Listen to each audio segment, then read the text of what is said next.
bango. Parce qu'ils ont déjà fait un choix. Bako peso musala ndeni parce que yo moko so poni musala. Quand tu es venu déjà, tu as choisi d'être, je ne sais pas si dialogiste, si communicateur et tout consort. Donc tu as déjà choisi ton camp. Comment tu attends que va nommer alors que yo moko so poni musala yo kosa na kati ya parti. Et la plupart de ces gens-là, biso toyoka na ancien régime, ba communicateurs et ancien régime, ils étaient quand même quelque part ici par autorité morale na bango. Bazalaki na ligne de communication. Mais oya bango ya lelo. Donc oza communicateur, ça fait 7 ans que tu communiques pour le président. On dit qu'on n'a jamais écouté un président. Mais qu'est-ce que tu es en train de faire? Donc muto yo communique na kombo na baza d'abord la ligne de communication te.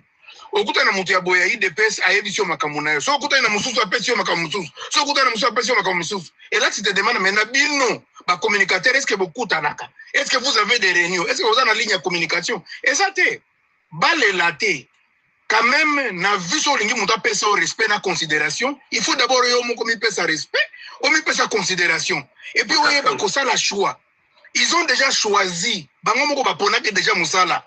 Comment lingi ba pesa musala ko yo moko so ponaki musala ko sala? On ne peut plus te choisir. Respect oyo to mi pesa moko. Je ne peux pas commencer à communiquer pour quelqu'un pendant 7 ans on dit que jamais ko yambanga à considérer kangate eloko moko te. Je communique quoi? Ce que yo moko d'abord tu ne me considères pas. Bazala communicateur, organisation na bango ezanini. Eloko moko te. Batika makama kolela, ils ont déjà choisi musala bakosala, batiki bango esika bazali. C'est ça. Et servir pas biso leçon dans le futur. Il faut yeba si tu es politique. Place ni ko mi placer. So comité au métier mutu aja lelo partout dans le monde. Mutu ko pesa considération azati. So musala na oyo pona eza ko finga batu, eza aja lelo. Qui va te prendre la responsabilité? Personne. Si tu ne te respectes même pas toi-même, au point où ça la kofinga batu. Qui va aller maintenant te retirer place au finga batu pour appeler au bureau? Pour ça, il n'y a pas de bureau. Tu es bien là-bas, tu as fait un choix, reste là-bas. Si tu veux qu'on change la vie par rapport à yo, qu'on change nan. Tant qu'on change, on me pèse l'osito, on me pèse mon respect, on me pèse mon dignité. Là, on va commencer à te considérer. Balé ils ont choisi un camp, ils ont choisi un travail. Inutile pas besoin de ça, c'est juste ça ngana lo bakordon. Na yebisaki ba leki la biso wana o ba lekaka mingi awa, je leur avais dit que na société, na église, na musala, partout na vie, on choisit un rôle.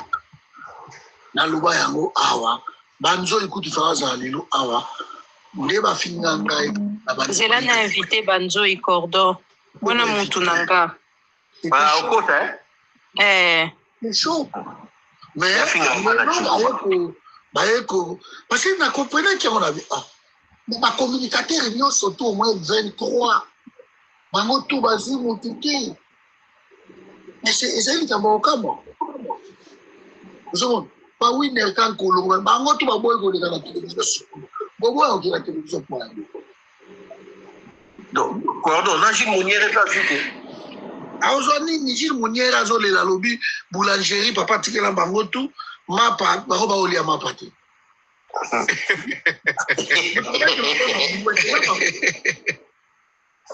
C'est chaud ça. Retour lo banini père tikela bango tout boulangerie et bango tout mapa ezo mwana te et comme ka mapa ya bato tout. Surtout Félix Tamalongo tama y accepté nomination wala. Félix s'est entouré du PPRD. Bateau tout va longwa na AFC, c'est ça. FCC peut perdre tout ma région Félix. Va bloquer ce qu'on côté. Va guilouane de banane tout va bloquer ma soeur. Parce qu'ils ont compris que Félix a maillé l'été. Sikoyo va bouger bon intelligence. Mais Cordon, pardon s'il te plaît. Mais pourquoi il y a Lobanké mais il travaille toujours avec Kabila? Non, non Kabila peut dire mais les gens qui travaillent avec Tshisekedi, mais c'est les gens du Kabila. Oui, mais le problème ce n'est pas ça. Le problème c'est que Félix a eu son temps. Quand on a changé, il a 2 ans où il fallait attirer classe politique. De Félix, ça s'est là, à Longoli, Lukamba, alongoli Janine Mabunda, alongoli na mususu tambo mwamba côté oyo, mais a récupéré nyonso tout. Toko moni tanga longoli bango, a remplacé Ginani. Na primature tanga longoli, a remplacé Samalukonde, fille ministre à Kabila, Kabiliste Kabila Motabimisaï. Aye kolongwa na l'Assemblée nationale. A remplacé Nan, a remplacé Mosu, Kabiliste ya Makila. Aye kolongwa na Sénat, a remplacé Bahati du Kwebu, Kabiliste ya Makila. Na ba institution tout côté, ba chef d'état, ba tout, bateau Kabila format qui n'a pas couché. Maintenant, l'homme s'est retrouvé parce que Ekiri wana ba bateau moi bikeza makasi. Ba manipuler.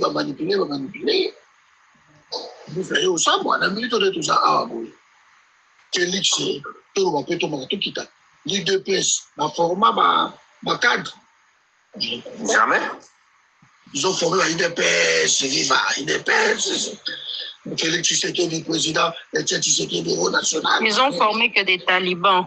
Voilà. Mais, pardon, Bango Baloba qui Kabila a salaté à 18 ans, mais il a nommé Bato Simas de quoi Bato ça n'a compagnie, il y a Tshisekedi, tout est Kabila. Il n'a pas créé d'emploi gauche et droite. Voilà. Et c'est ça le problème, dans la bonne affaire là-bas. Merci. Pour créer compagnie, mais vous nommez Bato na compagnie qui Bato va créer. Merci, Bandeko Nangabino surtout. Tout ça, la dossier aux nationaux. Alors, nous avons Félix a convoqué Joseph Kabila va convoquer la justice. Il n'a pas de la Bible pour moi. Je vais quand même vous lire ça. C'est que Jacques Chabani a l'omis pour Joseph Kabila. Quelque part avant, je vais vous lire ça. Il dit Jacques Chabani pour Joseph Kabila. Vous allez comprendre, moi, je vais aller aux paroles pour expliquer un peu sur quoi ici à Poussana, Kabila Kouya ou à Koyate, pour expliquer nous. Jacques Chabani le Bible. Nous attendons rien de Joseph Kabila. Il sera pris en charge par l'accord de paix de Doha, négocié directement entre ces hommes et nous. Alors, nous devons comprendre les choses. Ce que Jacques Chabani a levé le collaborer. Donc, signé na Joseph Kabila directement à Doha. Sikoyo, parmi les revendications à Doha, baloba qui va faire ça, la poursuite, ça la ramener surtout à la police. Babimisa va prisonnier au Bazawana. Maman Zoali, comment est-ce possible? Nous avons travaillé, nous faisons et nous réussissons le système criminel. Est-ce que Joseph Kabila a connu avocat naïe à jouer ces bananes? Quels sont ici à poser au moment Zoali dans le panneau? Cordon, pardon. Félix, hein? Abenga dialogue. Maman, je vais aller avoir l'ova. S'il te plaît, papa, Cordon, est-ce que Oko Kisanga? Oui, papa MKB, MPBK, je te descends. Cordon, hein, ça l'appel au dialogue, qu'on arrête de nous distraire. Ok? Parce que quand le ministre Chabani dit que le cas de Joseph Kabila est réglé à Doha, parce que pour lui, Joseph Kabila est AFC M23. Si quoi, Bozo Kene la justice lobby, pourquoi? Hein? Quand vous avez signé là-bas, ils sont restés près de 3 mois à Doha. À quel moment ils ont vu Joseph Kabila? Moi, je pense, Cordon, c'est de la distraction et ces gens ne veulent pas de la paix, ils n'ont pas besoin de paix. Cordon, normalement, aujourd'hui, nous devrons parler de l'accord qu'ils viennent de signer à Addis Abeba avec le Rwanda pour le retour des réfugiés. OK? Ça, c'était une des revendications du CNDP en 2009. Oui, je l'ai, Cordon, je l'ai. Tu vois, ça c'est une des revendications du CNDP en 2009 et la République avait refusé, mais aujourd'hui ils l'ont signé. Mais Natango Cordo Bazoué Bisabiso que non, extrait des rôles qui ouvrent le procès, l'audience publique de Joseph Kabila vendredi le 25. Ils ont déposé ça où? Ils ont déposé à qui? Puis encore là, ils disent contre le sénateur à vie. Et pourtant, vous avez levé ses immunités. Franchement. Donc ça, c'est pour continuer à nous distraire, Cordon. Moi, je trouve que c'est de la distraction. J'aimerais écouter Papa Lacan, mais Cordon, on a besoin de paix, on a besoin du dialogue, on a besoin de discuter. Et ils sont à Doha avec la FCM23. Donc, moi, sincèrement, mais bon, après, Cordon, on verra bien. Mais c'est la distraction, Cordon. Pas bien le dialogue national. Tout désarmé, Félix Tshisekedi ne va pas poste régalien, tout préparer l'élection et bien. C'est tout. Diriger. Ah, Papa Lacan. Merci, maman. Et ça, si je n'ai c'est la mode d'ailleurs. Oui, il y a la classe politique, la politique à bassesse. Et Félix Tshisekedi, c'est un artisan de la politique de la bassesse. Politique à bassesse, ils ont politique oyo au salango sur les individus. Pas problème, il y a pays, on va résoudre en côté. Voilà. Il y a la contre de vérité. Explique à la compte à rendre. C'est tout ce que Félix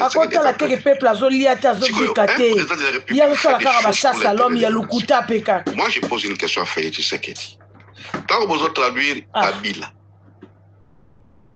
en justice, les lois vous prônez que il y a un dialogue national inclus parce que l'un des acteurs principaux sur base de Magamouelika en tant qu'ancien président. Voilà. Ça veut dire quoi? Baba Tebele va comprendre parce que ils ont des émotions, ils ont des lobawa, ils ont des kumisaka, mais à un moment donné, tous les Sénégalais parce que les Sénégalais c'est un peuple mûr. C'est un peuple mûr. Le français, le autre peuple du monde. Mais puis ce peuple congolais, peuple ndombolo. Est-ce que les cas vraiment c'est aussi pour moto, to comme qu'on réfléchit. Les lois balobi, il faut dialogue inclusif. Bon, juste Joseph Kabila Bokeba ko sambi ça y est. Na makamo ya ba rumeur s'il vous plaît.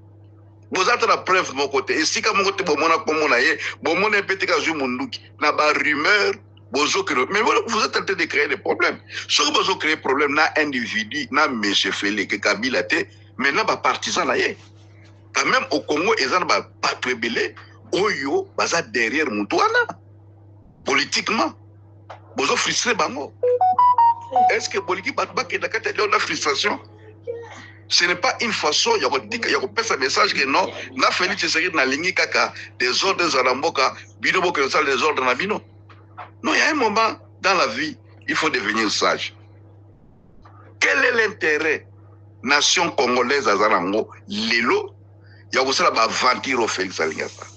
Tout ça sérieux. Intérêt mon rejeté. Ceux qui m'accordent Kabila, moi et Bini n'a pas pompé, peuple a bandu poli à Kitoko.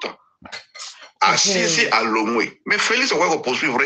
Pourquoi il n'a pas fait ça? Pourquoi il ne l'a pas fait? Mais c'est plutôt qu'à honnête, non? Ah! Mais c'est comme ça, c'est plutôt que. Parce que Funda, n'a pas qu'à moi, même moi, l'école gardienne, c'est plutôt que non. N'a droit, doute, profite à l'acquisé. Vous savez que le Funda, pour tout près, vous avez passé à quelqu'un de Goma. Goma est dans le territoire, il y a Congo. Goma est dans Kigali. Eh! De bah, on va comment traiter comme un roi. C'est que elle va fonder une rébellion. Parce que à que ça la rébellion, nous allons AFC. Mais pourquoi signer ma corna bango? C'est quoi la évité? Justice à moi à Congo. Et bah juge bah juriste ou bien bah pouriste. Bah couriste. Soyons sérieux. République est ça d'arabe. Président de la République, gouvernement, bah député, en fait, les institutions, bah ça la makamo ils ont intérêt à Mboka. Ou ils ont intérêt à peuple. Le peuple bah Luka. Progrès social, développement social. Le problème, c'est que nous avons un développement mental, un sous-développement mental. Jamais va vendre la lobake, tout ça me pour la moka, tout ça me pour la peuple. Car ma procès la procès. Que gagne le peuple congolais par ces procès? eza kaka folklore musique ya wenge c'est comme to mona bato mususu balekaka awa omona moto azoleka la panel azoloba politique to franchement te Congo akiti Congo Mobutu Congo ekiti trop totala bango basambisa ye soki bakoboma ye baboma ye soki bakosala basala ye mais bayebisa biso intérêt yango eza nini pour la République démocratique du Congo. Merci beaucoup. Merci beaucoup, Papa Nakal. Kabila ou bien Kokanga Kabila. Peuple congolais a gagné ni. Tant au peuple là azela Kokanga et Papa Daniel. Bolena et Bomelina et beaucoup. Oui, maman. Merci beaucoup. Vous savez quelque part, ce qu'on a dit Makamba Congo, parfois on n'arrive pas à comprendre la logique dans certaines choses. Ok. Le procès est soi-disant procès à ancien président, qu'on vient d'appeler encore sénateur à vie, on n'arrive pas à comprendre. La première des choses, le gouvernement doit être d'abord sincère de nous dire au fait, on est en train de poursuivre l'ancien président par rapport à quoi? Quelles sont les charges contre lui d'abord? Ça, c'est la première des choses. Parce que nous avons un retour, je ne sais pas ça vient d'où. Alors, donc, on a tous vu ici que l'accusation numéro 1 qui a entamé, lever soi-disant, il y a immunité. Là encore, il y a beaucoup de choses à parler par rapport à la procédure Wana. C'était tout simplement parce qu'il était, soi-disant que non, il était à Goma. Mais Kabila, le moment, il y avait des soupçons que non, qu'il était à Goma, c'est par rapport à ça qu'ils ont fait des procès. Mais Kabila lui-même, quand il a voulu se rendre à Goma, il a dit ça ouvertement. Alors pourquoi d'abord il va se rendre premièrement à Goma, secrètement, et après, pour la deuxième fois, il va se rendre ça publiquement et annoncer ça même 2 jours avant? S'il craignait par rapport à ça. Mais maintenant, cette histoire-là est arrivée pour la première fois à Goma. Même il y a un État africain qui a démenti l'information. La Namibie, là où Kabila était, dit que non, le messieurs ici, Abimate, est-ce que nos services de renseignement ne pouvaient pas vérifier ces informations? Parce que Kabila, vous ne me direz pas qu'un ancien président circule sans document de voyage. Donc l'État là où il était, la Namibie a confirmé que non, le monsieur n'est pas sorti de notre pays, il était ici. Bon, si on n'a pas confiance à Kabila, on n'a pas aussi confiance dans le gouvernement namibien. Soyons sérieux. Mais pourquoi Kabila, pour se rendre à Goma, il va se cacher par rapport à ça? Et puis, je ne sais pas, en droit, l'infraction d'aller à Goma, tu constitue une place ni na droit.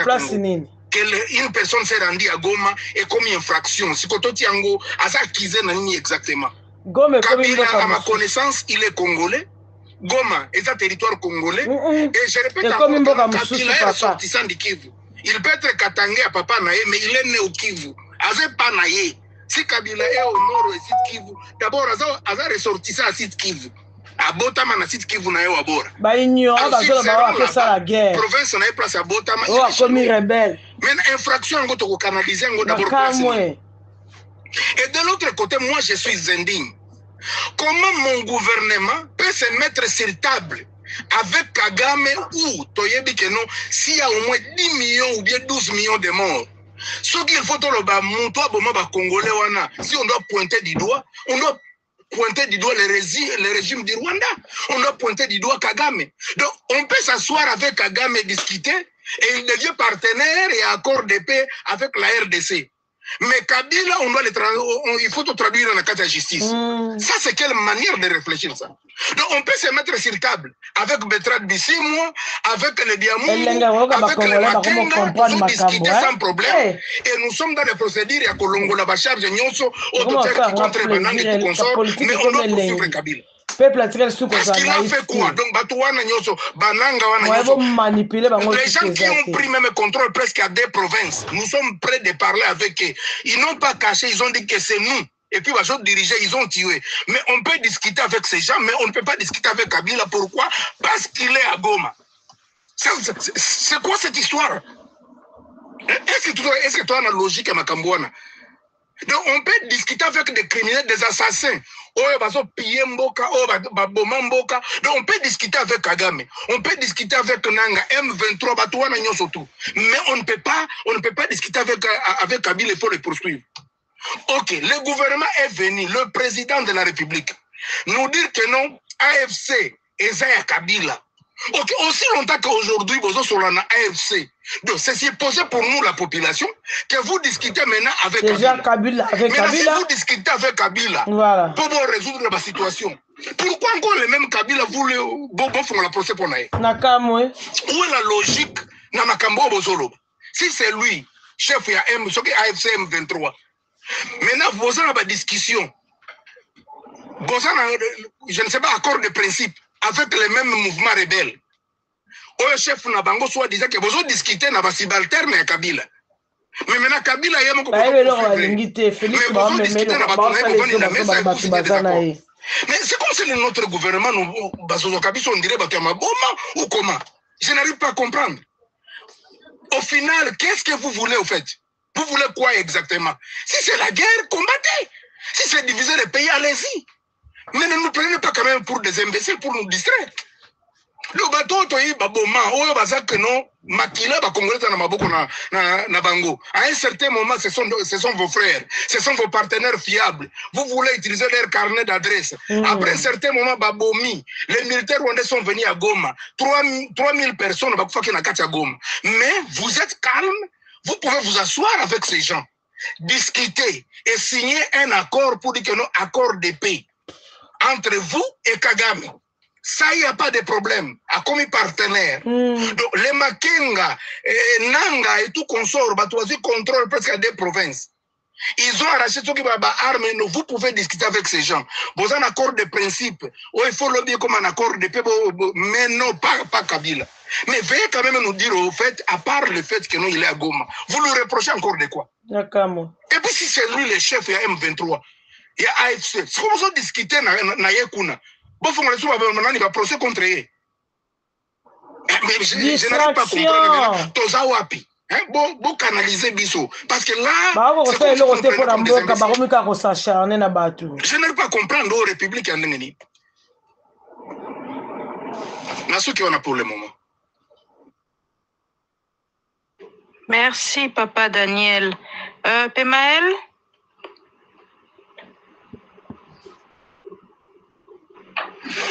Pemaël? Merci beaucoup, maman. En fait, non, on voit juste une minute, peut-être qu'on rebondir après.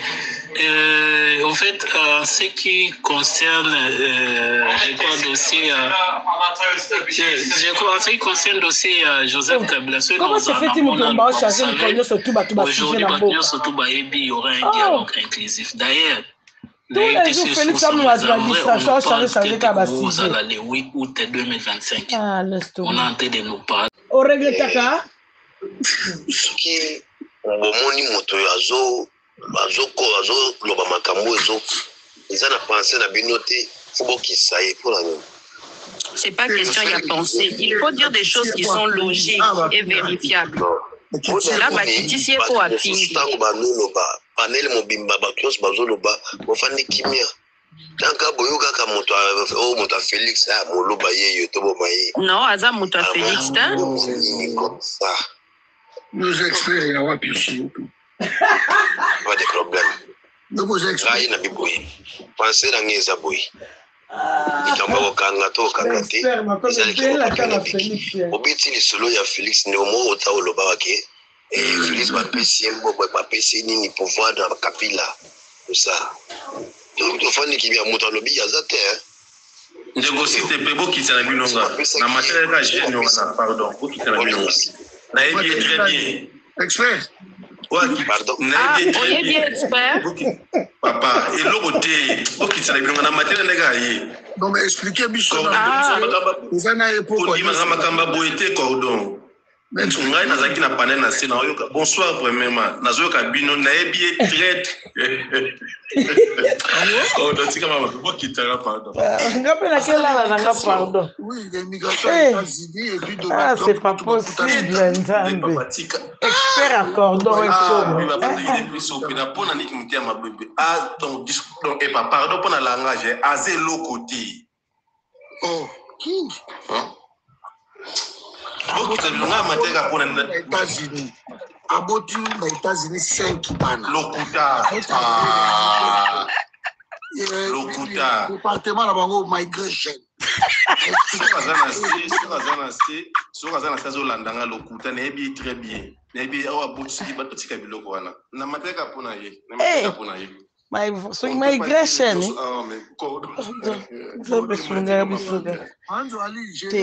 Non, Bokonza Félix, c'est ça, mais le bateau, nous moko. Maman Kitana, merci beaucoup. Merci, Papa Ndongala. La canne à la nuit, hein? Nada. Pardon. Papa la canne, Makamba, et ça qui est Kanda. Ah, on va monter mané au souka. Et à la nuit. Ah, oza muke makasi. Ça va dans l'immigration pour y appeler la secret sur Rotanda te.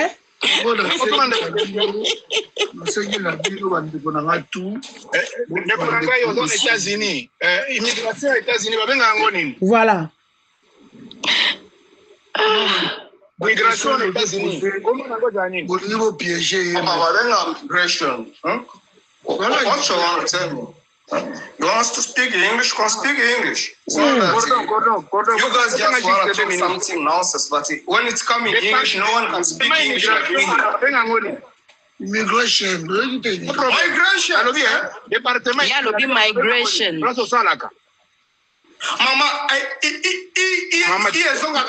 c'est migration. Non. Migration. Ah, maman. Tu vois maintenant. Migration. Eh, en tout cas, Cordon, nous on tient d'accord. Bon, mais moi, États-Unis, Ghana,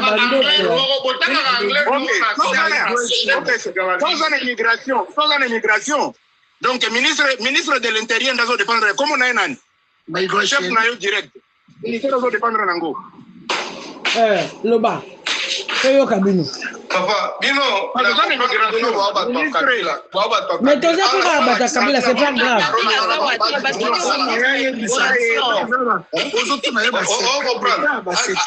Parce que secret d'État, ça va tenir comment vous posez le bosson de secret d'État. Mais c'est pas ton problème, Cordon et tu. C'est pas ton problème. Ça va tenir mon consulat, comment vous posez le bosson de secret d'État. Pardon. On va avancer. À ça, c'est l'immigration. Daniel, comment on va vraiment se faire aussi cordon dans les commentaires. On a des secrets d'État. Soit tu nous comment vous continuez les secrets d'État. Quand les cordon comme les mamans on dit marathon moni hein, batterie on la quand va commenter par mon finger par mon secret. Je ne pense pas. Il faut faire attention. Faire attention à quoi? Combo ya pamba ya mukonzi na yo. Et ça secret d'État. Mais oui. Et ça secret. Je trouve que c'est quelqu'un de très professionnel. Voilà. Et puis quand on a ce sont des informations, on a des informations à Kati. On a toutes les questions, on va comprendre qu'il y a ça fait. Non, migration. Donc, immigration.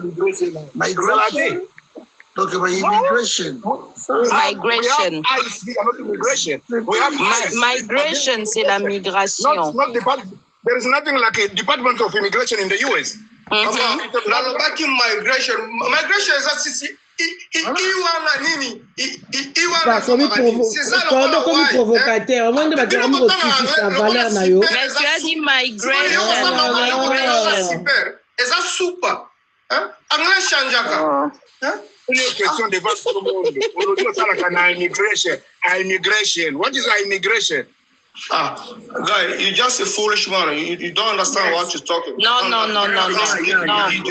No, Cordon. Also, como finga batoro kita. No one is foolish here. Cordon, comment va se caillou? Alors Non, tu n'insultes pas les gens ici. On n'insulte pas les gens ici. Bolingi a révélé le secret d'État.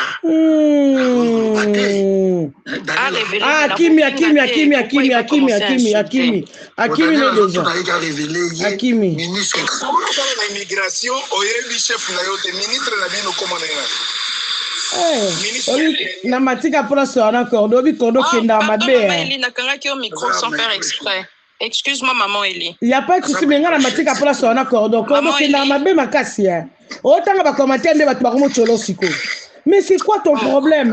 Juste anglais encore. Anglais kaka. Oh non, pendant les ayayo.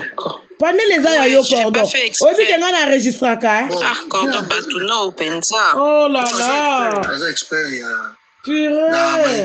C'est bon, c'est expert. Après cette formation que Joseph Kabila va au Kamae. Dans ce pays, c'est. Babengi ye po bakangai. Donc Kabila sera là demain. Batuboza na Kinshasa lobby bokende haute cour militaire. Joseph Kabila sera là. Babengi si po bakangai. Excuse-moi maman Joalinga okela nanga na bakana cordo senga place aux États-Unis na iloka anglais bona kosio pe kaba makamnenge ya kosio wana kena sala kakuna na immigration. On dit mapenga pour les États-Unis. Maman no kwa bana nga pwani osala bongo. Non, mais ce qui vous a dit, on peut suivre la crédibilité mêlée, hein. Expert, il y a wapi, il y a mensonge, il y a canyon, c'est informant, il y a wege. Et puis, vous évitez, Donald Trump a yébi saraye. Yébi saraye, yébi penzaye. Nakagi na kella la pa.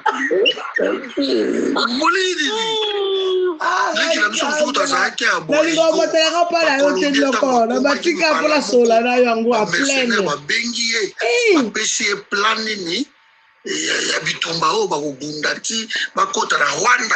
Nabi accordant. Ngano to yebe pas to banda bitumbo. Et puis quand même que bata Félix va capable na nyonso pour ba décortiquer peu mal ça neti. Ba là la même bête mon a Trump. Oyez bien ou pas? Mais je sais pas, il y a des experts. Experts. On peut ce qui est ma crédibilité à niveau mon code. Ah non, c'est pas possible. Il y a ça, my gosh, il y a des experts. Hey! Miwabo. Bon, maman, je l'ai dit, ça n'a qu'elle n'a pas. Merci beaucoup, maman. Elle est bonne, maman Nanga. Bato cordon, oh, moko baba lembisara. Maman Nanga. C'est pas possible, les cordons. Oh, moko. Papa Diblo.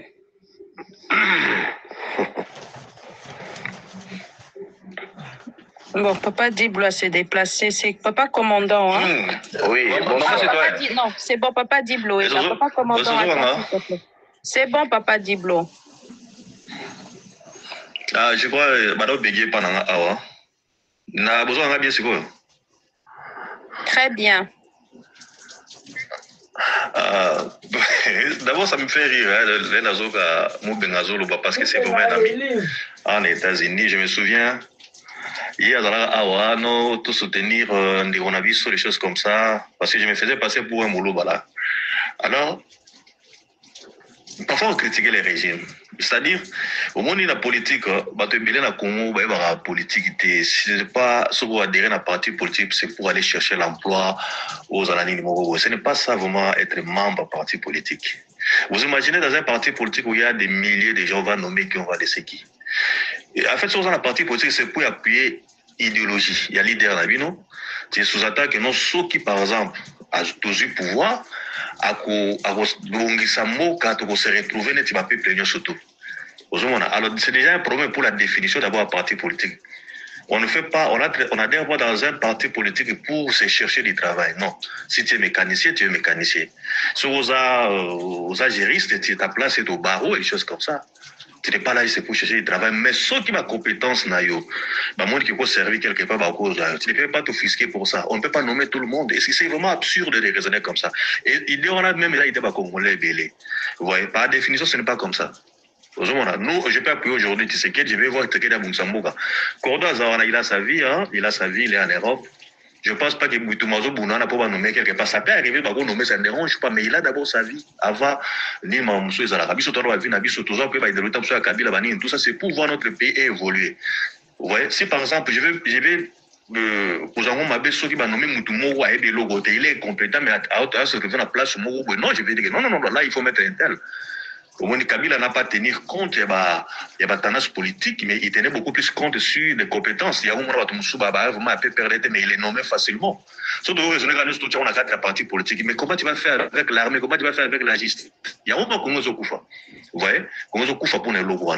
C'est-à-dire, il y a une chose qui va te quand Félix s'appuie sur l'église, en fait, je vais vous dire une chose. Félix, pouvoir naïe. D'une façon spirituelle. Vous comprenez? Selon lui, entre guillemets. Et on l'a vu en Afrique du Sud.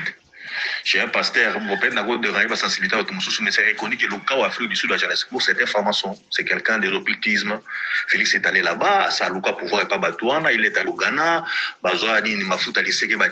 c'était déjà. C'est que non, tu vas être président au Congo. Pour Félix, c'est-à-dire son pouvoir est d'abord beaucoup plus spirituel. Dans le sens d'occultisme et pas l'église aujourd'hui, parce que quand on parle de Jésus aujourd'hui, ce n'est pas Jésus vraiment non, il y a quelque chose qui se cache là-bas.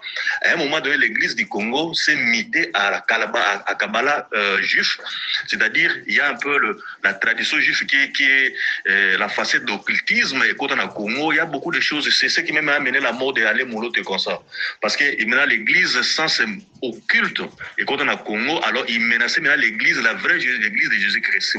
C'est pourquoi vous voyez que pasteur est belé à Congo, il y a tout. Bon, moi, il y a des, je ne peux pas développer là-dessus. C'est pourquoi Félix croit à ces gens. Parce que son pouvoir est où dans la spiritualité, à néanmoins. Bon, Nagolle a intervenu beaucoup plus sur convocation à Kabila. En fait, parfois ça paraît anodin, ben c'est Kabila. Parce que pour les politiques, il y a Félix, c'est quoi Kindoki. Parfois, tu ne peux pas comprendre ça avec les regards un peu humains, parfois, ça ne te laisse même pas le temps de réfléchir. Mais il faut les comprendre, le mode opérandiste dans les années. Bon, moi, Félix, quand il a eu le pouvoir, on a mis dans la tête que c'est Kabila. Kabila est un ennemi principal là. Tu dois te séparer de Kabila. Il faut Kabila Akoufa soit politiquement ou Akoufa physiquement. C'était vraiment l'option qui a été élevée dans le milieu là-bas. Vous voyez. Alors, ils ont tout fait pour étouffer Kabila dans des mensonges pendant peu perse, mais curieusement, l'homme reste toujours. Plus façon qu'ils aient, mais il gagne à cause de sa popularité. Et ça fait mal dans le cas Moussoussou. Il y a fatigant. Alors, c'était décidé. Maintenant, sa mort physique ou son arrestation, bah, on contrôle. Parce que sans en il y a le mot où on les contrôle, même politiquement, même aussi physiquement. Parce qu'il ne devait pas être libre. Alors, la piège, nous sommes à Kabila échappé en haut. Il y a même des millions qui sont versés dans les pays limitrophes, notamment la Namibie, la Zambie, pour Bakangaï, les fils Bakangaï. Félix était tout prêt à reposer $1 milliard pour à Kabila. Ils ont resté regardés. Mais il est toujours resté en honneur en Afrique du Sud, il va payer, il va payer Sanina. Encore Kabila jusque-là. Alors, la minute où et toute cette décision, c'est dans les calculs politiques à IDPS. C'est-à-dire quoi? Il voit dialogue nécessairement dialogue et quoi aboutir dans le monde gouvernement, élection, parce que l'élection, vraiment, il faut y aller. Et dans l'élection, on a principe, moi, vous allez que Batouba, Liban va participer à l'élection, notamment Kabila aussi peut revenir au niveau de l'élection. Alors, leur plan, c'est quoi? C'est créer des conditions d'inéligibilité dans certains candidats potentiels, notamment à tête, c'est Kabila. Les problèmes, Kabila ne doit pas participer aux élections au cas où pression à dialogue, et bien, on a un niveau là. C'est pourquoi il faut le coller déjà une accusation. Parce que, selon la loi congolaise, la corruption est certains délits aux considérés comme légitimité dans un niveau électoral. Alors, il suffit de coller Kabila inéligibilité, normalement, ceux qui ont l'élection, il ne sera plus candidat. Oui, même la bataille qui est un dialogue, ça sera empêché à comment à niveau. C'est l'air souhait. Tout ça, c'est calcul. On doit les condamner, et condamnation et qu'on met une inéligibilité par rapport à la loi électorale congolaise. Vous voyez, ce n'est pas anodin. C'est tout est calculé là-bas. Parce qu'ils savent vraiment que D'ailleurs, ça en est parce qu'elle soupçonnait ce Kabila de faire ça avec Jean-Pierre Memba. C'est quand Jean-Pierre Memba, comment on a niveau subordination des témoins, c'est la corruption. On ne sait pas comment les gens demandent. Même jusqu'à présent, selon la loi électorale, Jean-Pierre Memba ne peut pas être candidat à la présidentielle à Congo. Alors, on veut mettre aussi Camer, je crois qu'on va chercher à les mettre dans ce genre de position. Parce que je suis politiquement fort, on a condition, de sorte qu'il va participer. C'est leur calcul. Ils sont dans ça. Ce n'est pas un ordre. Ils savent ce qu'ils font. Ils sont en train de faire. Ouais. Alors ça paraît un peu idiot, ça paraît sorcier. Ce qui, frère Mocholoba, il dit que non, voilà, Moutoza, président Ninia, c'est lui le patron de AFC 123, et au même moment, ils ont négocié, ils ont réglé à partir de Ninia. Il y a négociation à Doha, et au même moment, on ouvre un procès. Non, tout ça semble être contradictoire, mais il veut gagner quelque chose sur l'aspect politique interne. Vous voyez un peu ça? Donc, il faut l'incriminaliser. Il faut le mettre des crimes sur lui pour l'empêcher justement d'abord, que sa mort politique soit déclarée, parce que là, vite, c'est quoi il s'agit. Au moins, il y a pourquoi on a arrêté ces catégories? C'est une discussion. Parce qu'à un moment donné, Félix Nabatouné, il ne croyait pas que Kabila Zamona Mouzé. Mais quand il commence vraiment à voir que non, les éléments sont là, Azapena Mona Mouzé, biologiquement, il a le sang de Laurent Désiré Kabila, et ça commence à faire peur. Parce que Kabila, Laurent Désiré Kabila a lutté contre Mobutu, ta dictateur Mobutu Nzalaki. Il était au Congo pendant la dictature, et au Zaïre pendant la dictature, il a fait des guerres, tout ça, et il était vraiment seigneur de guerre. Vous comprenez? Alors, il y a un côté aussi mystique. Laurent Désiré Kabila, les gens qui l'ont côtoyé, ils savaient qu'il était aussi mystérieux. Et évidemment, ce que Tony Batebele, Bazar, front à Joseph. Batebele, je prends ici quelqu'un comme Carlos Mopili, il va te dire ce qui était militairement Kabila, parce que les gens ne savent pas. Il était dans front place Kabila Zalaki, tout par notre dirigé, en tout cas, il connaissait difficilement des défaites. C'est vraiment un monsieur de guerre. Il faut demander aux gens comment Kisangani a verrouillé, et c'est Kabila là qui a déverrouillé. Oui, Nini. À cause de Kisangani. À Kisangani, il y avait des Serbes, des Marocains, voire même certains militaires, des mercenaires, mais Kabila a défait cette armée-là. Voilà. Vous comprenez? Kabila a dirigé l'opération Pomme Orange. C'est-à-dire que c'est vraiment un militaire aguerri. Vous comprenez? Il a aussi un côté mystique. À Manono, on l'a bombardé, il est sorti vivant. Carlos Mpela avait dans les solos, donc cela n'est pas espéré certaines choses. On a TVT. A bombardé char de combat Kabila Zala, mais il est sorti vivant à trouver raté son dingue. Pas même granditude. Alors, Benga Basikate, on a juste pour trouver le côté là. Et c'est le monsieur vraiment. À quel niveau il est si nuisible, peut-être ceux qui ont engagé vraiment guerre. Parce que Félix Amon a tapé sur Kabila comme il est en Andaounaï. Oui, à Bangamakas. Nanzouali, Kabila, on a juste aux Anna Kinshasa peut-être. Je me souviens, Mounen attaqué à résidence naïe. Tu sais, Kabila était à Willery. Je me souviens. Il était à Willery, on a spécialisé dans les travaux, il y a construction, mais tu sais que ça fait long. À Zonga Nanakunaye. Batabakati na fleuve, il menaçait la présidente, mais lui il rentrait là-bas et il a dirigé cette opération-là, lui seul. Félix. Pour ça, la troupe, il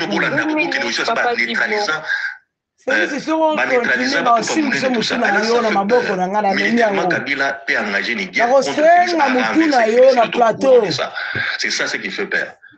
Voilà, il est dans on a vraiment n'a souhaité frère Nesmana Panel une bonne continuité parce que là, tout ça. Merci beaucoup, Antoine. Merci, Papa Diblo, merci. Papa commandant. Oui, maman, bonsoir. Bonsoir, papa. Ça va?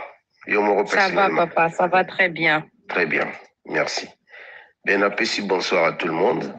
Et puis, apprécie mon commandant de bord, Ouazali Kambabiso Cordon, au Sako Place à Ali. Et maman na landi bande kondenge balobi ngai nasaka kana de point on a ça l'intervention ya liboso nanu par rapport à la situation ya Laurent Nani Joseph Kabila. Oui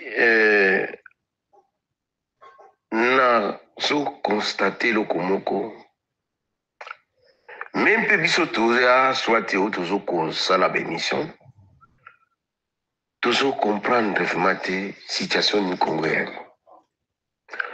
Obi Félix Félix Azo Sakana Penzana ba Congolais na niveau vous ne pouvez pas endormir peuple. Oye komi penza Soukana théâtre ba aventure. Bon na bangulu na bataba mususu ba ko ba défendre pe. Joali Babiloko Félix na ba mo zo tepa ka we banyati ngo mambeta. Parce que un véritable assaut soit la ville province à Kinshasa dans les salamités et voire même réplique mon année à solo dans les salamités. Il y a un moment Félix Azoko Sana Diboma. Parce que maman, pourtant l'État payé Zali, pourtant il problème au Congolais bazanango. À chaque fois qu'il me lingue côté fois que Luka ba. Nous n'avons plus le pays. Ande ko ba nanga bomi amino solo. Pays est à gouverner qui. Olega loba na ndeni ba otche ba kolukela même solution na pona kolia malamu, kolala malamu, ya luka ka solution ka metwa bato. Quand on mona biloko yo Félix asala boy ba donc ils ont pesa pour ça moko boye que nous kama we déclencher kamba na moto sila na kaka direct. Parce que oui comme pour la blague. Congolais bazali ko souffrir. Les pays est pris en otage. En otage. Par groupe moko boye. Alors qu'à ma nomination, dans quel pays on va faire ma nomination?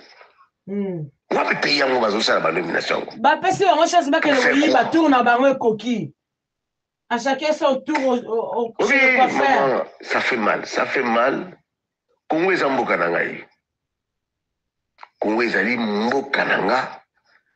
Dans la somme, on a ventilé. Ça me fait tellement. Je suis vraiment très en colère. Et je suis révolté en même temps. Oui, comme le coup, la théâtre, le coup, va ventilé Mokobo, tout comme on a. Entre, il fallait tout le cas solution, Mbokawana, Mibana. Boya kana ba forum ya boganga na ba tibino ne mibali et puis ba osabino ba zo ba kuna tala ba numéro na bango ba 243 ko sa bazonga mboka na bango mais comment na ba cinéma oyo o tozo mona soi-disant IDP soki banani o ba mimono ndire bango ba commission ki ba ya endroit ya mboka wana comme si pays na ba forum. Mais bon, ça vient de ça, ça va nous amener au bas. Oui, mais on s'en a presque réalisé à tout. Félix Asubo Sanelo Komoko, Bandi Konanga, que lui n'a jamais gagné l'élection. Jamais gagné l'élection dans Mokawana. Et puis le Congolais Moko jamais tiré les Sikawana. Félix a dit mécanisme, il n'a commis les Sikawana. Personnellement, il y a bien. Na naki pema el ningalo baki na intervention na ye bandi kuna ngai boke bana baje o ya Félix c'est un escroc avec sa bande d'IDPS bazoyi bate quoi faire avec autant de dégâts au Félix a sali na peu du temps koi bakut n'en parlons même pas.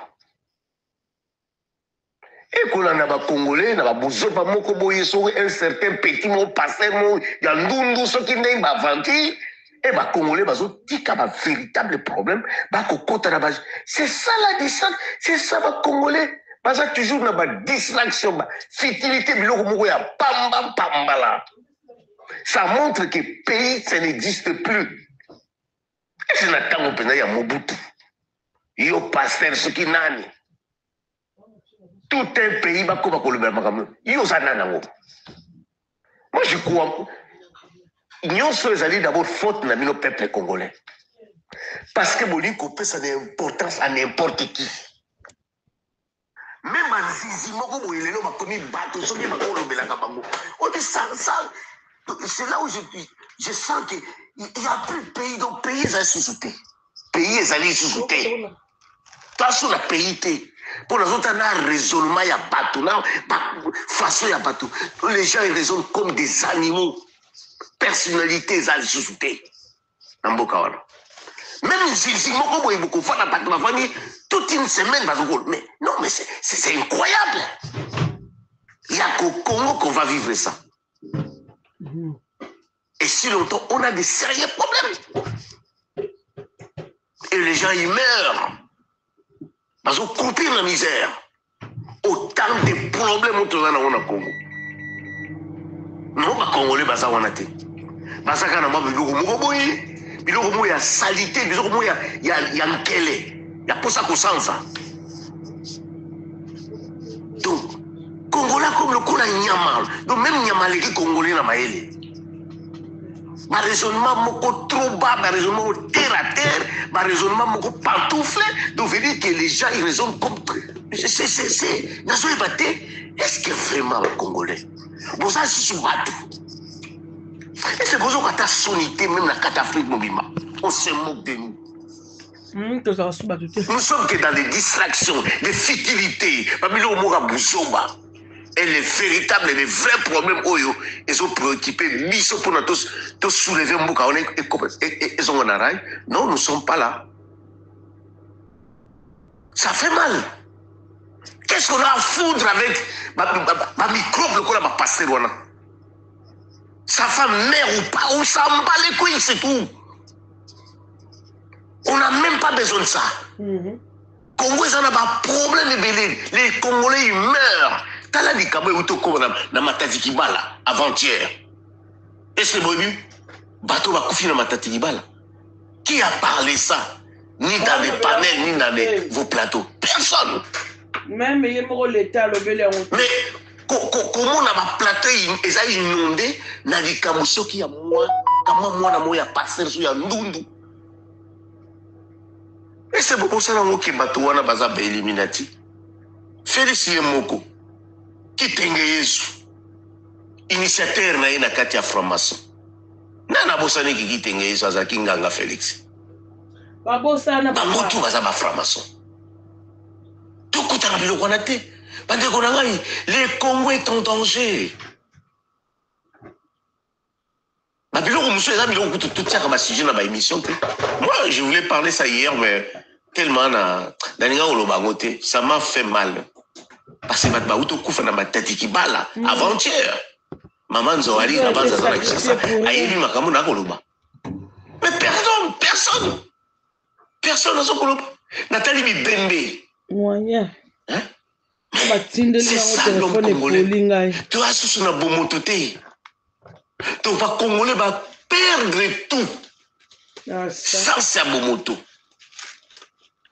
Au lieu de zoapna le loi sujet à l'élo. Tout le bayago pour la makambo ya mboka non ba musuba kota na makambo pasteur ba bona boy mais vous savez pas que les pasteurs ba on est na base il y a des soucis en mboka voilà mais tu es bien que mon collègue ko sala kine makambo salemi kitoko tous ces charlatans là on va finir avec eux et ils seront condamnés à mort fusillés immédiatement il n'y aura pas de procès pour la bango parce que va faire nombre na ko détruire le pays wana. Parce que moi je suis vraiment, je suis révolté et en même temps je suis très en colère pour le Congo.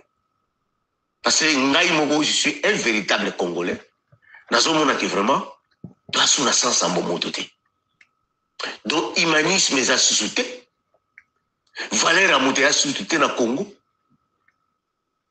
L'Icolo ya un abruti Mogoboye avec sa bande de tribus au bas tout un pays. En otage. Parce que, mais non, il faut tout ça là, nous qui tous, tout bengana bateau et en même temps tout kangabango. La seule solution qu'on va faire, c'est ça. Il y a un procès dans Joseph Kabila. Mais c'est Joseph Kabila. Oui, c'est Joseph Kabila qui l'a nommé.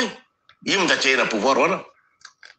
Azalgo la témoin gênant pour naïe, témoin gênant pour naïe. Et Azalgo la moïbi biso à côté de la catalogue naïo. Même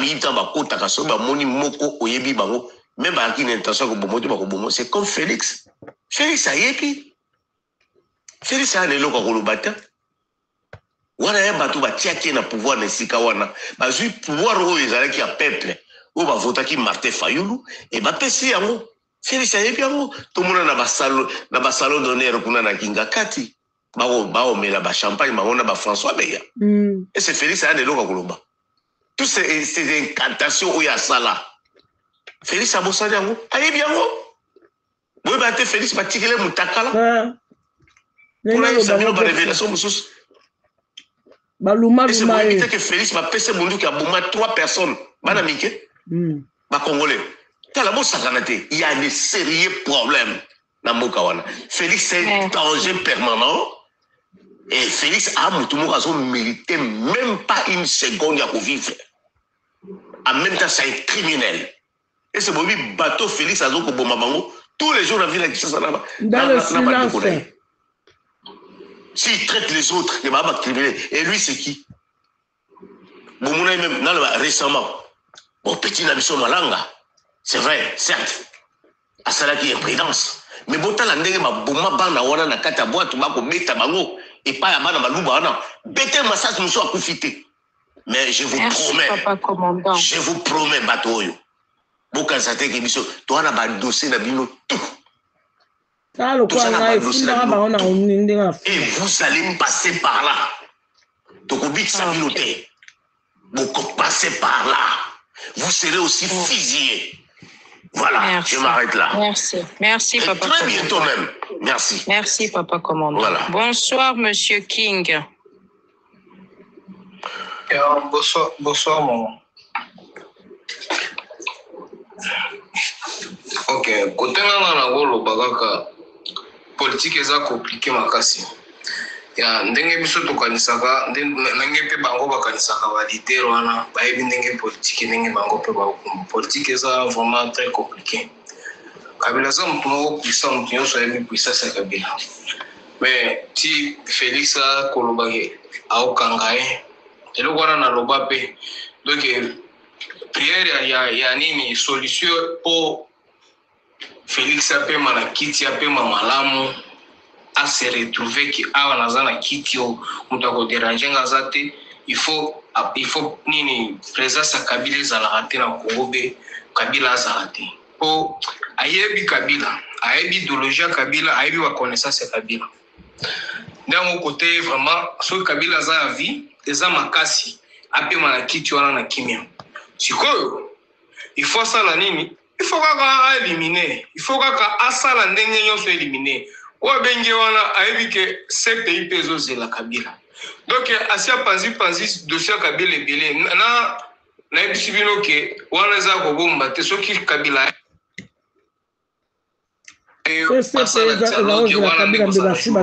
papa azarasu na fonction te eloko moko bobosana te Félix azopanga na président aza première puissance mondiale biso toyebi ke eza États-Unis na États-Unis nde bapesaka mutu bato bango nde barécupéraka pe bato pe basalaka na mandat soki mandat no ekoki epa na bango atosalaki malamu osalaki mabe balingi babotolo game bakobotolo game apesi pe mutu mosusu bazalaka boye ya donc ata Kabila osala makambo nyonso wana ye moko mpe na conscience nayebi ke makasi ongana nango eza moke ya po soki totali badialogue nyonso akande kosalasala oyo nyonso banini baconsultation nyonso aza kosalasala okutaki nini yango eza te résultat ya baconsultation eza te eza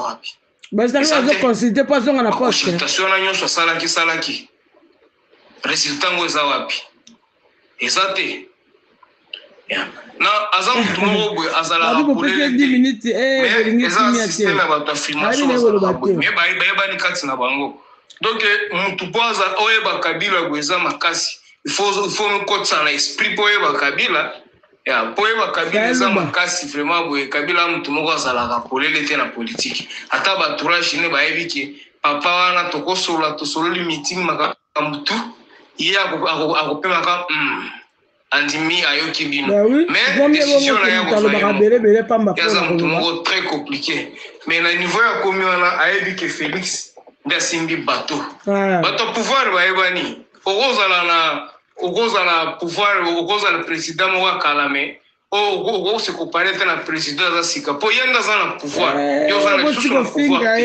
ce qu'on a dans le pouvoir ou en mais muto dans le pouvoir de muto a konjaka de muto a pesa kabalwa ya il faut peuple congolais ouais bato soutenir quand ouais baki muto dans le pouvoir aza fachi ah ouais côté ngana loba ke muto ko remplacer fachi a muto moko boy akwale from nowhere donc akwale koni eza muto bakokanisela te enda kwakozwa pouvoir wana mais bato nyonso bozokanisela bango wana peuple congolais baza na balembi mpe bato wana nyonso bato nyonso baconcert tolembi bato wana nyonso toyebi ke basalaka baje bato wana tu biso tolembi bango sikoyo mpe yaka soki eza makambo ya justice soki makambo ndeni basalaka na bango totiaka elika te bato bazotiaka elika ke Kabila aza lisusu na makasi te azalaki na pouvoir kala mais Félix Kabila aza sous makasi te aza lisusu te atika kobanga Papa,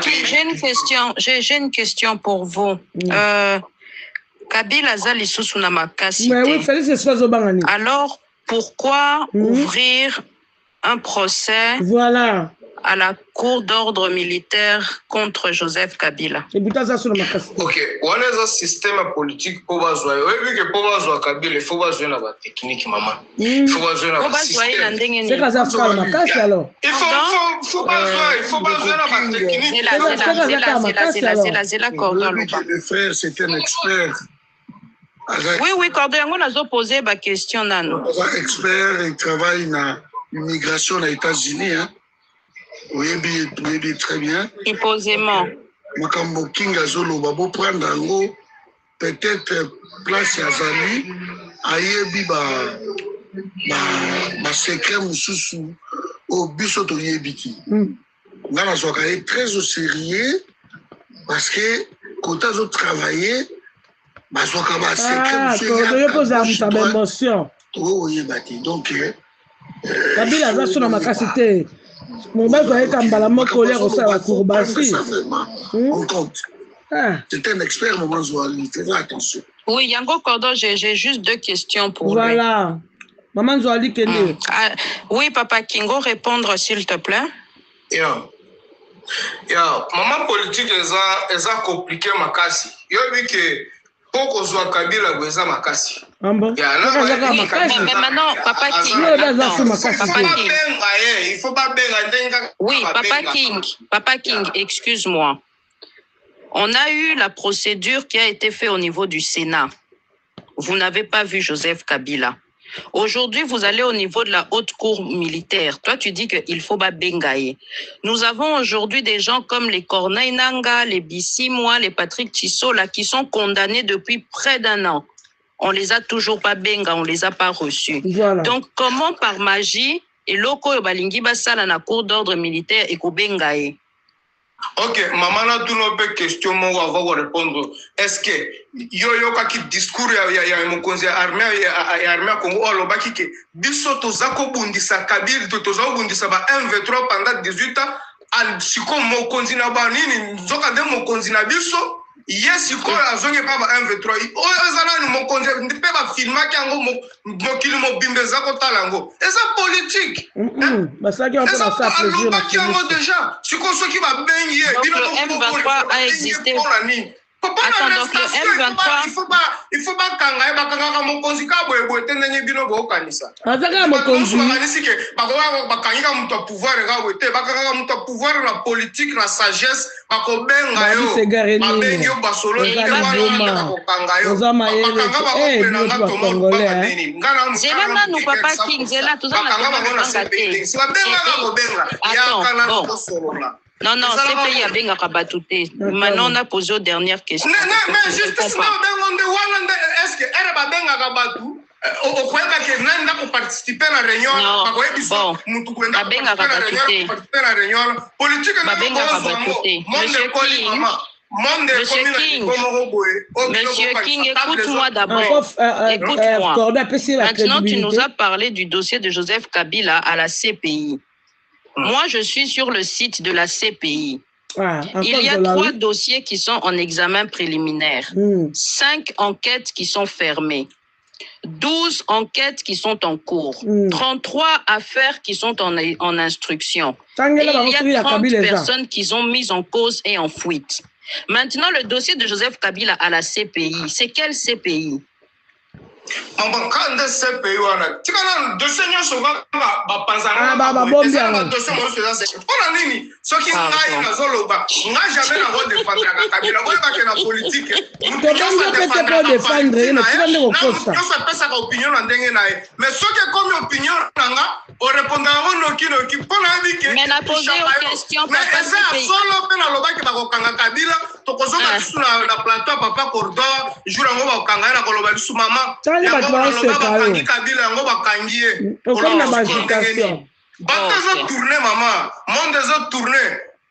tous les jours, ma changé. Meeting au Kabila Zakotakala, les lots qui se quedent dans Zokota. Après 3 ans, Koutana Bangokala. Mais c'est normal. Qui est là, Kabila Koutana Bangokala, prêtre? Qui est là, Koutana Bangokala, prêtre? Il y a ignorant. Merci beaucoup, papa. Merci. C'est difficile de discuter avec des gens comme ça. Kabila est parti depuis 7 ans. Comment voulez-vous que Kabila gère le pays encore avec vous? C'est tout à fait normal que Félix Tshisekedi ait accès à toutes les instances parce que c'est lui le président.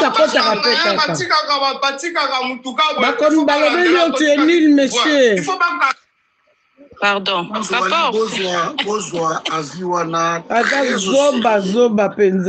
Parce que je sais de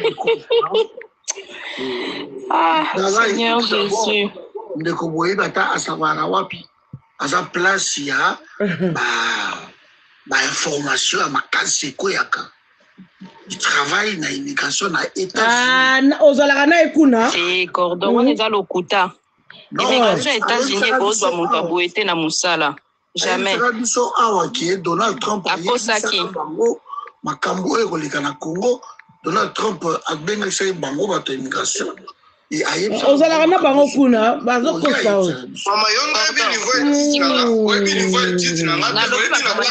yoka komi na baétude Cordon, il y a une chose qui est grave, hein? On leur donne des informations, mais ce qui est en train de se faire, eux ne suivent pas. Cordon, ce qui vient de se passer aujourd'hui na Addis Abeba entre la RDC et le Rwanda. Combien de personnes savent que ça, c'est un des points qui est dans la déclaration de principe signée à Doha, cette histoire de réfugiés qui a été signée. Même il y a Cordon payé bien au pété. Cordon mais maman n'est caca. Pardon. Ah, Vandadi. C'est pas un problème, papa. Mais il faut qu'on a immigration. Au contraire, on peut porter mon salaire à Kuna Peka. On peut porter mon salaire à Kuna. La immigration. Il y a des vérités que Joseph Kabila connaît, que Félix ne voulait pas peut-être que Bayoka. Donc, moi, je pense que c'est la seule chose où Bazoli n'a pas ça pour essayer d'écarter Joseph Kabila. Parce qu'il a des choses qu'il va dire qu'il va sortir en dehors de Batouana. Donc voilà, c'est ça les dangers. Il y a un moment, il y a une façon peut-être que la dossier et dire tout ce qu'il peut au Bakoï Kolo. Parce que ça n'a sens qu'au moment où vous dites que la personne est avec le 1-23, alors que vous signez avec le 1-23, et en même temps, vous voulez encore poursuivre Mouto Azana 1-23.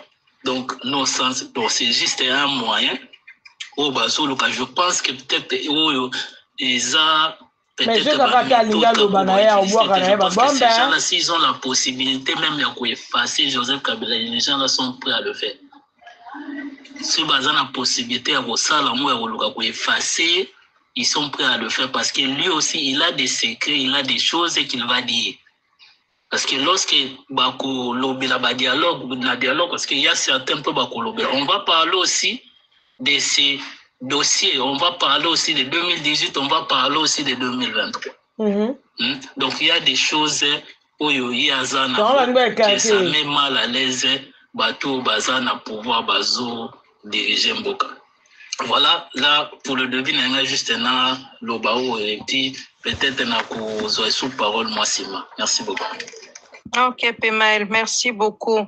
Papa, balle perdue. Papa, ton maman. Bonsoir, Papa Nanga. Bandeko nyonso balobi Papa Daniel, Papa Lacan, bonga na wolo ba na tuwa analyse na ngezali pareil comme ba on maintenant souligner la provocation au Baoluka par rapport à président Joseph Kabila. Jusqu'à présent, il n'a rien dit. Et puis, Azam Moutoutéo Agokima comme criminel, s'il faut Azam convoquer Bomonaya aux à la présent. Il n'a rien à reprocher. Mais, la provocation, mais sort après, soi-disant, qu'il y a un dialogue, mais, et comme il y a une chasse aux sorciers. Donc, tout Balimba s'est chargé au dos de lui, alors que ça fait 7 ou 8 ans déjà bientôt, le président Kabila a tiré le pouvoir, il n'a rien dit à l'objet de côté, il sait qu'il y a un Goma, tant que Congolais, à aucun de ces canyons sur le territoire, nous sommes à Katia Congo, il sait qu'il y a un Goma. Interdiction et Outariwa, on a ensemble qu'il y a aucun de Goma, qu'il y a aucun de Boété, jusqu'à présent, pour éviter. Donc, pas de trafic d'influence, on a sort après, mais Kabila n'a sous Gaza convoqué au banc à aucun été. Ce Baliba est bâti Kabila, on les saura. Pour l'instant, on a sous qui a la maman de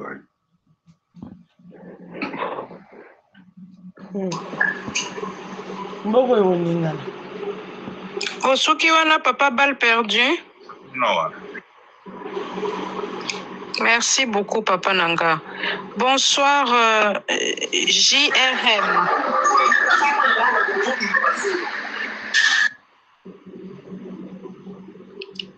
JRM et Kombe, vous êtes là?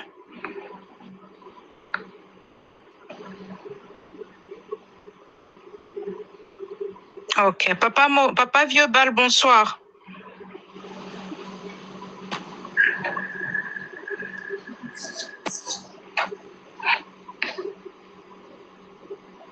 Vieux Bal.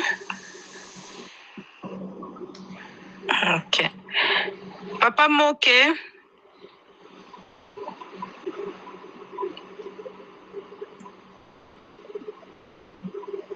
Ah. Papa Moké, est-ce que Ozawana? Oui, Nazar, bonsoir. Bonsoir. Merci pour la parole. Je pas te vélé, mais ça. La solution, idée pour la solution. Mais il y a sur parole. Donc, Kabila, ce qui va bien ici, pas Félix, qui est la justice. On a banimba qui l'a vu sous Belge, sous Sotos, on a joué. Ce qui est moi, le bail que Kabila est un écolo M23. Et puis, il y a un peu de vie qui est là bon. Kabila. Après ça, la soutien n'est pas à M23, ils ont un bloc au Koyo. Si vous avez la score, on a déjà. Vous avez c'est sous-point. Non, normalement, c'est normal.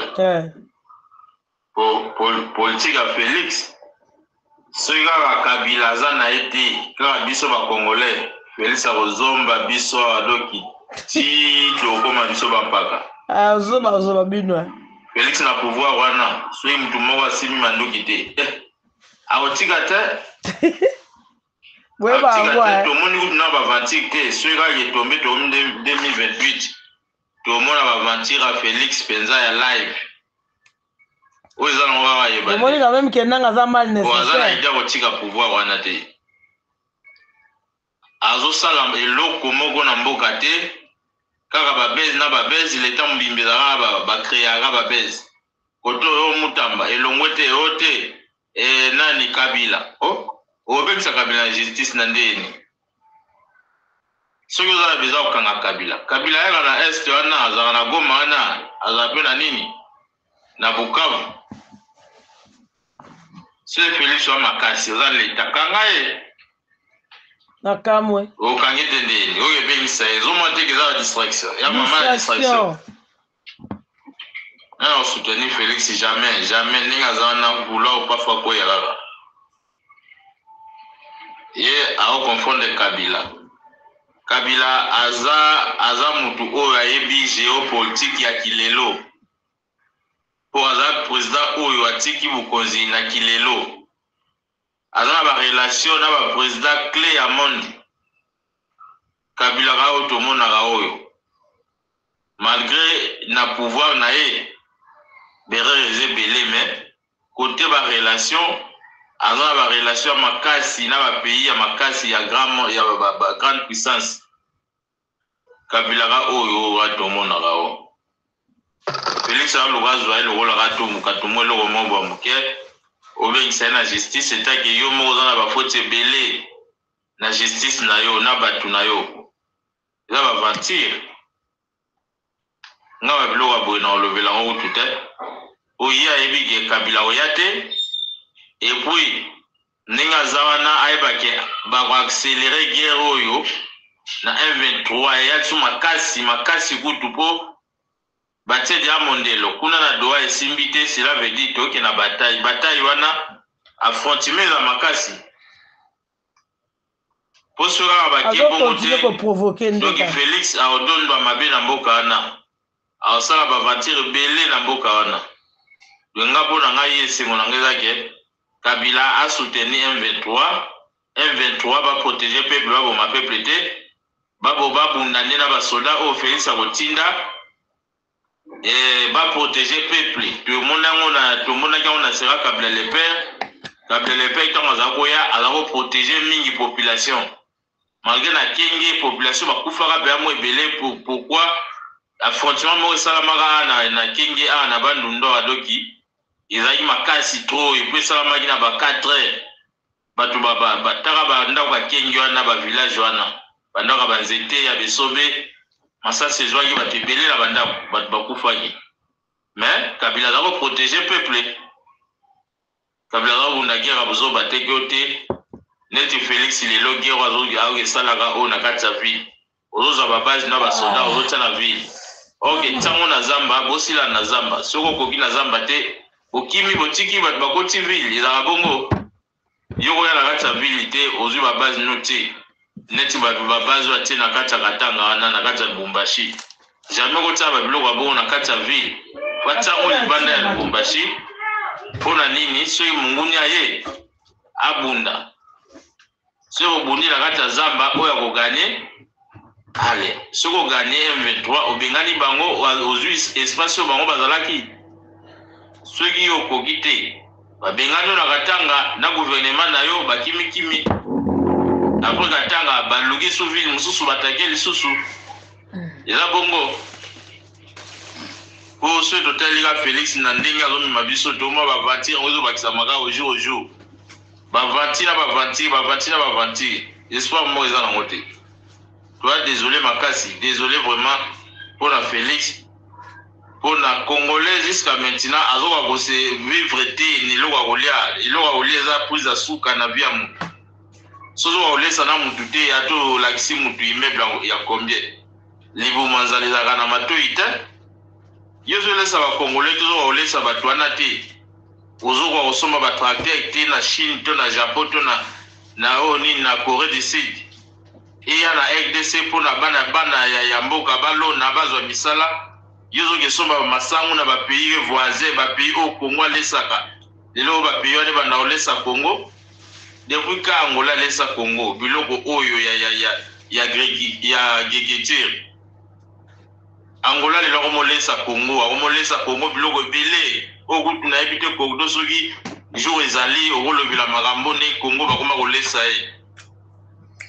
na ebite ce Congo pa yebiango Congo bakoma kolesa na ba pays belé ba pays voisins mais ba Zambia ne koma kolesa Congo Bangola ezolesa Congo donc ba pays wana nyonso wana na série o toyebela ya Mobutu Congo ne muteza olesa ka ba pays wana ezaki mutu azwi biloko na Congo akesomba aketeka na Angola o biso toyebela ya na sens wana mais lelo oyo Angola komo produit Congo ba biloko ebele peza ebele lo musuku Angola uta oboya eleka te pourquoi pour président kuna na Congo azwe bana ete ndenge ni ya ko produire pour population va vivre yozotonga babiloko ozotonga mwa biloko moko boye to comprendre l'essence nango te bateau de pêche ozoyela biso bateau de pêche oyo babenga na portugais segunda mao ya occasion biloko wana bateau de pêche wana ezalaka nano madoki tala kaka bateau de pêche soki ezwi ampane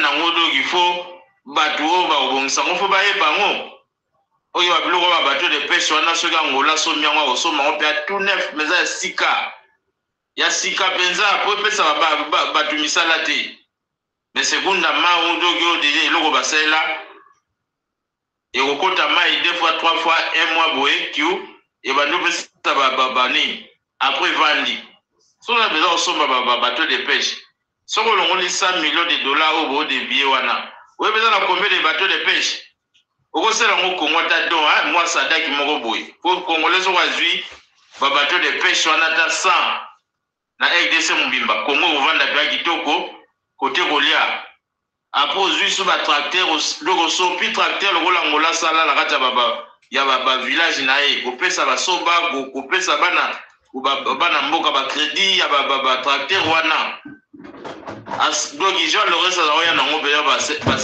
500 ba 300 babiloko félix akozwa oyo bapays mosusu eza na soni angola kosala oyo nini occasion moko nini soki baoccasion moko ya biloko moko 3 bateau de pêche jamais batracteur oyo angolaka nango ba 500 ba 300 azoki epesa ngo na baprovince aopesa ngo bana mboka bakredi aokabila ngo basoba sikoyo yo félix pourquoi pas bokosala yango te kaka bamilio oyo bodeviana bambongo wana bodeviana eza bambongo ebele bambongo ebele oyo bodeviana oyo 30 millions toloba wana monoko mais eza mbongo ebele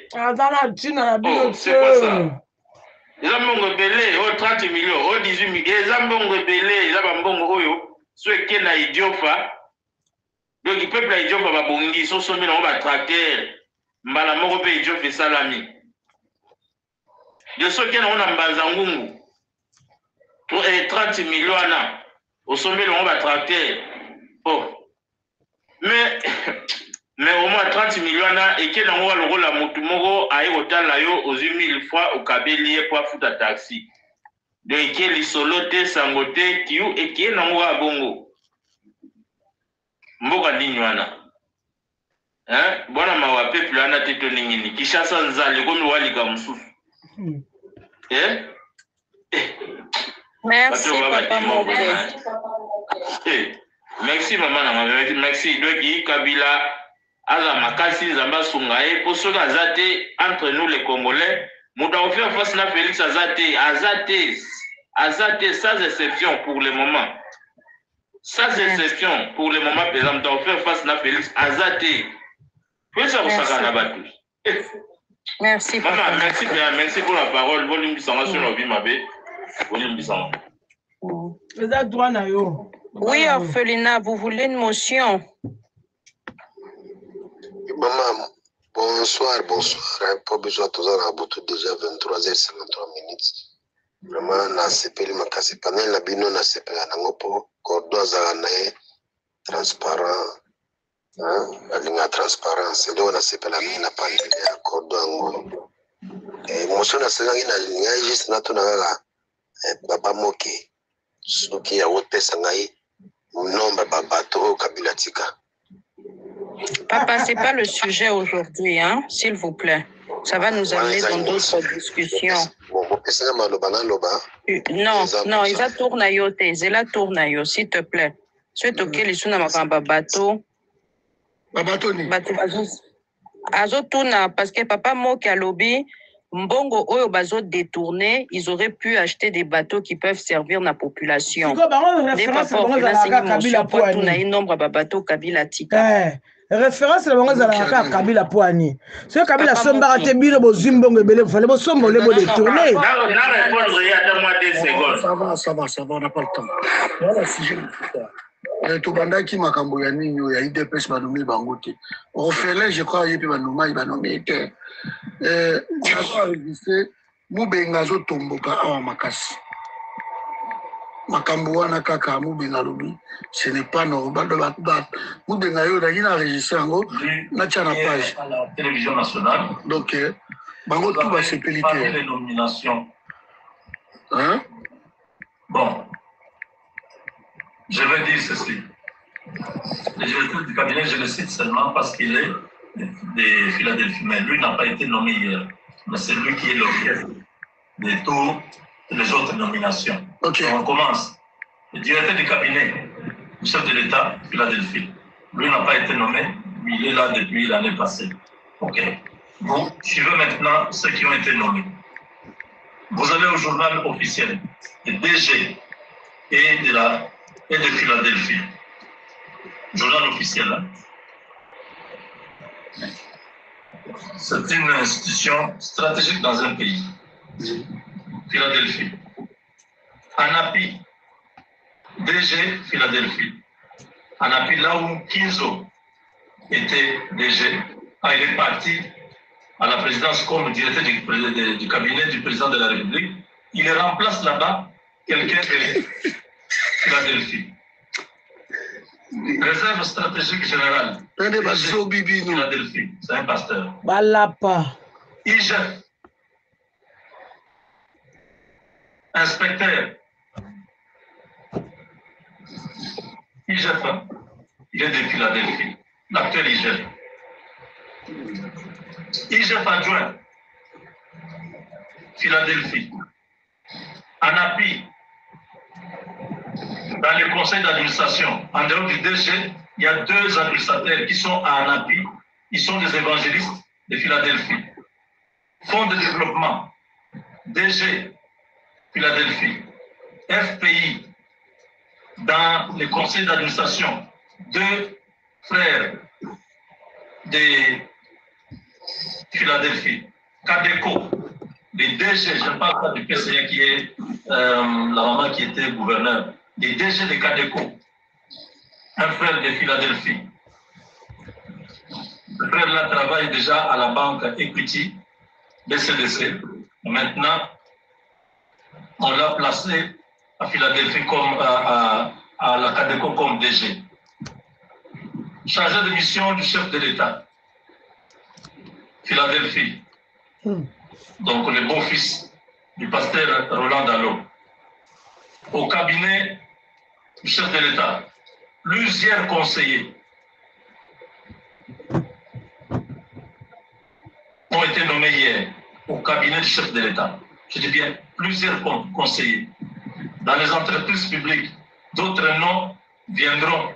Plusieurs membres de l'Église sont comme administrateurs dans plusieurs entreprises de l'État. Donc, vous comprenez, pendant ce temps-là, les membres de l'IDPS sont dans la galère totale. Ils ne savent même pas quand est-ce que ces nominations se fait.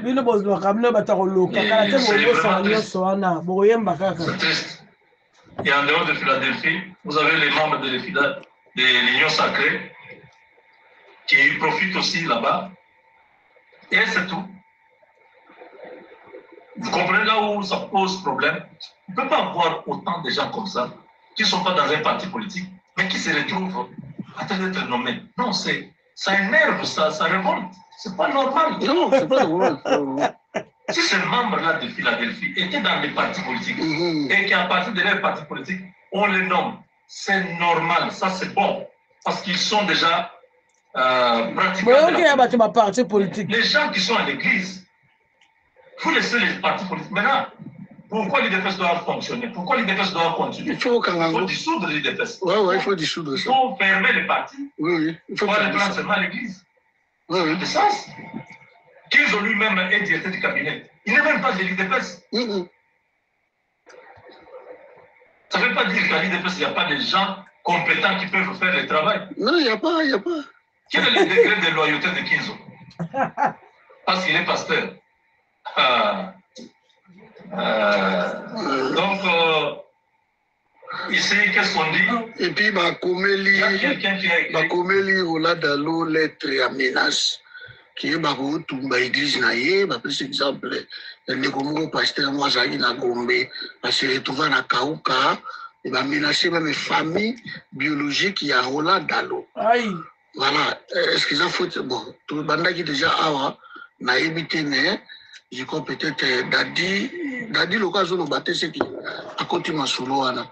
Tant soit lui a eu poste tout oui bandé. On va aller continuer là bon. Ok, Cordon. Merci. Papa